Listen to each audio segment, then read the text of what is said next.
Hello hello, j'espère que vous allez bien et que vous êtes en forme. Aujourd'hui, je vous présente donc le budget du mois de février. Pour la somme que je vais vous présenter, alors il y a plusieurs actions qui ont fait que je suis arrivée à ce montant.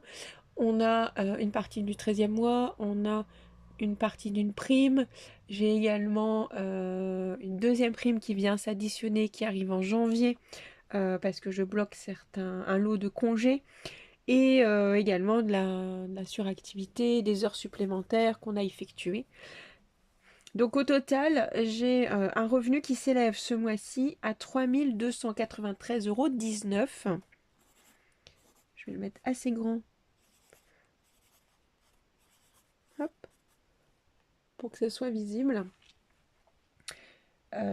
J'utilisais habituellement une ardoise, mais j'ai souvent un reflet, donc je vais essayer de cette manière. Dites-moi si effectivement ça convient, si vous préférez un autre format ou peut-être au stylo plutôt qu'au crayon gris, mais ça me permettra, s'il y a une erreur, effectivement, de pouvoir corriger. Donc sur les 3 293 €, en fait, réellement, c'est ce que j'ai sur mon compte bancaire, parce qu'effectivement, sur ce montant, je dois enlever deux choses qui vont aller dans mes économies. Donc, je suis partie plutôt de cette référence plutôt que mon salaire, directement. Donc, parce qu'en fait, je dois mettre 29,88 €. Donc ça, c'est le restant donc, du mois de janvier. Et j'ai reçu un remboursement hier de 17,32 € qui correspond à un retour de frais de santé. Donc, ça ira alimenter ma ligne santé. Donc je vais le compter effectivement dans les virements que je ferai à la fin. C'est pour ça que je l'inclus effectivement dans la vidéo.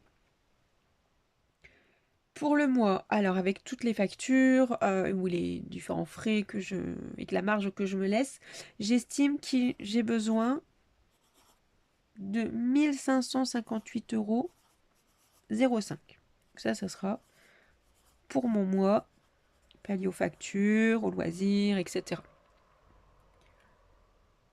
Donc, une fois que j'ai déduit effectivement ces montants, donc j'ai fait les calculs hors vidéo pour gagner en temps, il me reste donc 1 687,54 €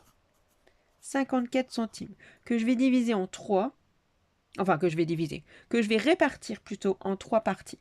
Parce que j'ai besoin ce mois-ci pour la voiture d'un montant assez élevé. Parce que effectivement, je veux aller au bout de mon remboursement de crédit. J'en reparlerai, hein. Précisément, j'ai besoin donc de 622,96 € pour pouvoir atteindre mon but et rembourser mon crédit voiture.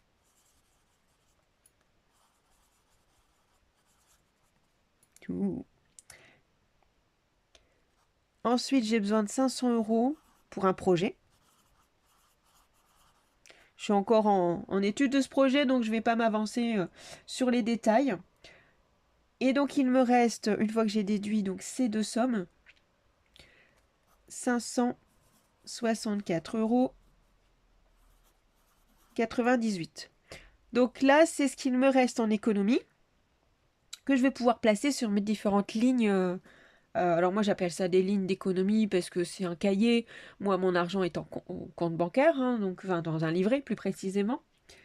Donc après, on peut parler d'enveloppe si vous le souhaitez, mais souvent, voilà, vous m'entendrez dire des lignes d'économie. Donc, je prends... alors, je vais en train de regarder en fait mes différentes projections. Parce que effectivement, moi j'essaye de pallier à beaucoup de choses. Je vous referai effectivement aussi une vidéo sur tout ce détail. Donc, je vais mettre, pour atteindre les objectifs, en tout cas au plus près, ou au moins un plafond. Donc, je vais prendre effectivement de l'argent de cette somme pour pallier ma ligne d'anniversaire. Donc, c'est tous les anniversaires hein, qu'il peut y avoir dans l'année. Donc, il va me manquer donc 50,85 € pour ensuite le jardin. Donc ça, c'est une activité, notamment je fais partie d'une association et la cotisation est en mars. Donc je prévois directement effectivement de remonter cette ligne d'économie pour atteindre un plafond et y pallier, même si au mois de mars je vais essayer d'utiliser ces frais avec mon salaire. Mais je vous expliquerai précisément comment je fonctionne. En fait, ces lignes d'économie, c'est vraiment pour pallier, avoir de la précaution au cas où ce mois-là, ben, tout simplement, alors je vais dire j'oublierai, non, parce que j'ai prévu forcément ce qui arrive au mois, en général, hein, bien sûr, d'une année à l'autre. Et disons que c'est plutôt s'il m'arrive un couac ce mois-là, alors que j'ai cette obligation, bah au moins je sais que j'ai cette ligne d'économie sur laquelle je peux piocher et revenir renchérir plus tard, pour pallier effectivement aux imprévus. Donc disons que j'essaye de prévoir ce qui peut être prévisible et anticiper sur l'imprévu. Donc pour ma révision, c'est pareil. Là, ça n'arrive qu'au mois de juin, mais je vais devoir chercher un nouveau garage d'ailleurs. Donc la révision, je vais mettre 50 euros. Noël, c'est afin d'atteindre aussi le plafond. Je vais remettre, parce que je n'avais pas encore complété, finalisé pour revenir à plein. Donc je vais mettre 77,55 €.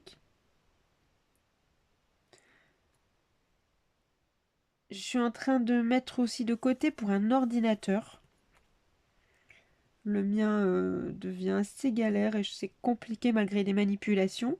Donc, il me reste plus grand chose. J'avais mis déjà 400 euros. Je verrai. On va peut-être partager un ordinateur avec ma fille. Donc, mais en tout cas, j'avais mis de côté 400 euros. Donc, afin de finaliser, bah voilà, je mets les 35,99 € qu'il manque.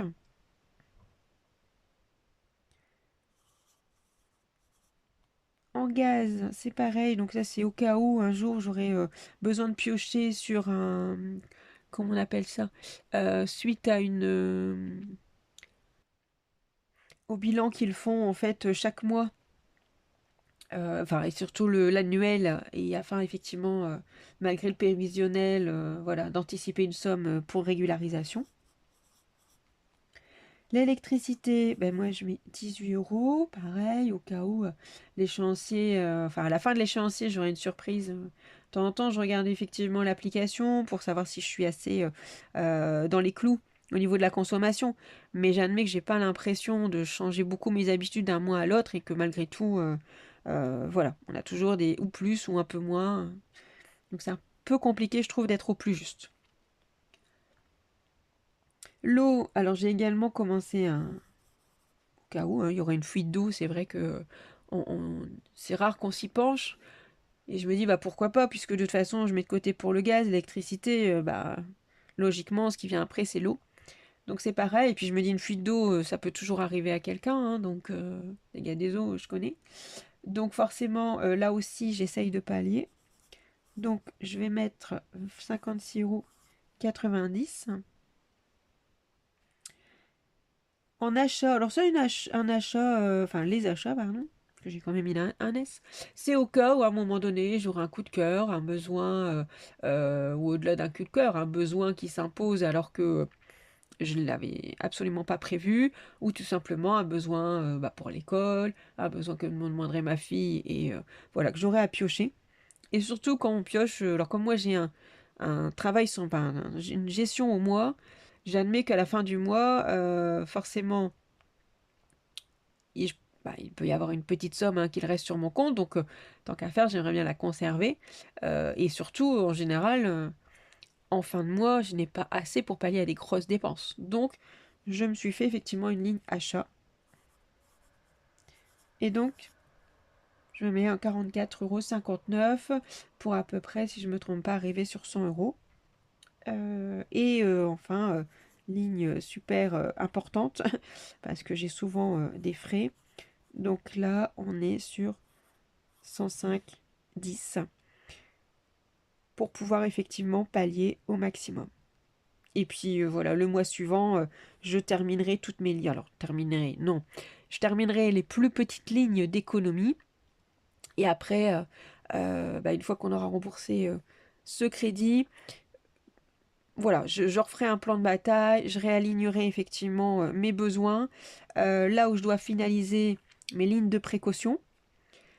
Donc je vous expliquerai justement quelles lignes de précaution j'ai créées, quelles sont celles qui sont mises en place avec à court, moyen et long terme, et justement comment je vais les alimenter au fur et à mesure de l'année. Voilà. Donc une vidéo un peu plus courte que d'habitude, parce qu'effectivement, voilà, j'ai une belle somme qui part effectivement sur une atteinte d'objectif, un autre un projet, donc on verra. Mais surtout, effectivement, voilà, donc c'est un mois, certes, une vidéo plus courte, mais un mois qui est très positif parce que des petits pas que j'ai fait tout au long de l'année, bah, j'ai commencé bien sûr en 2023, mais également de l'année 2024. Ça m'a apporté effectivement voilà, des beaux résultats en ce début d'année 2025 et donc je vais continuer. Et c'est ça qui est motivant, c'est que même des petits pas, bah, à la fin, quand on est régulier, quand effectivement, même s'il y a des écarts, qu'on revienne effectivement à cette ligne droite qu'on doit suivre, voilà, même s'il y a des fois, bah, le chemin il est un peu plus tordu que habituellement, mais on revient quand même dans sa ligne et les objectifs qu'on poursuit et on arrive à des beaux résultats. Voilà. Donc en tout cas, j'espère que la vidéo vous aura plu et je vous dis à bientôt pour une prochaine vidéo. N'hésitez pas à commenter et à me dire ce que vous en avez pensé.